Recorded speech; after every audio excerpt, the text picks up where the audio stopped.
রাজা রামমোহন রায়, বাংলার রাম, যিনি শুধু বাংলা নয় সারা দেশের প্রগতিশীলতার অন্যতম মুখ, সতীদাহ প্রথার মতো ঘৃণ্য একটা প্রথাকে রদ করার কাণ্ডারি, যাকে সারা পৃথিবী বিশ্ব নবজাগরণের মুখ হিসাবে জানে, তাকে স্বাভাবিকভাবেই আমরা আগেই জানি বিজেপি মধ্যপ্রদেশের শিক্ষামন্ত্রী ইংরেজদের দালাল বলেছেন। ক্ষমা চাইতে হবে ওনাকে সমগ্র বাংলার কাছে, সমগ্র দেশবাসীর কাছে।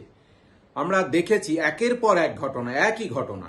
গিরিরাজ সিং কখনো বলেন যে বাংলার সরকার অনুপ্রবেশকারীদের সরকার, বিদ্যাসাগরের মুক্তি ভাঙে, যোগী সরকার, উত্তরপ্রদেশের যোগী সরকার, তিনি রবীন্দ্রনাথকে পাঠ্যপুস্তক থেকে বাদ দিয়ে দেন। অর্থাৎ বাঙালি এবং বাংলার বিরোধী বিজেপি সেটা প্রমাণিত।